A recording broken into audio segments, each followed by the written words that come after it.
የመስጠት የማካፈል የደግነት መንፈሱ ሲጠፋ ምግቡ እንኳን በረከት የለውም፣ ጣዕም አይኖረውም። ለምሳሌ እናቶቻችን የሚሰሩት ወጥ አለ አይደል? ዝም ብሎ እንደነገሩ ምናምን እንዴት ይጣፍጥ እንደነበረ በመስጠት ስሜት ስለሚመጡ። እንደውም ካሊል ጂብራን አንድ ቆንጆ አባባል አለው። ምን ይላል መሰለ? ዳቦን በንዴት ውስጥ ሆናችሁ አብኩታችሁ ብትጋግሩት ይላል የሰውን ረሃብ አያስታግስም። ወይን ጠጅንም በብስጭት ሆናችሁ ብትጠምቁት የሰው ጥም አይረካም ይላል። እና ከዛ ጋር የሚኖርህ ነው እና እንደው ምንድነው የሚባለው መሰለ? ወይን እንዲጣፍጥ ወይኑ ማፍቀር አለብህ ይባላል ስትሰራው ማለት።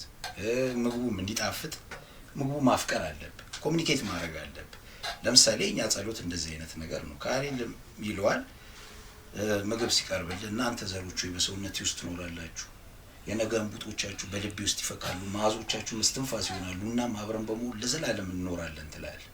ብርቱካን ስትበላ የብርቱካን ጠረን አይደል የሚኖር እና ካንተ ማደግ ጋር አብረው የሚዋሃዱ ናቸው። ስንት እንጀራ በልቻለሁ እዚህ ጋር እስከዚህ እና የእንጀሮቹ ባለቤቶችስ እኔ ላይ አስተዋጽኦ አላደረጉም? ልክ እንደዛ ማለት ነው። እና ብቻችንን አይደለንም፣ ግን ደግሞ ብቻችንን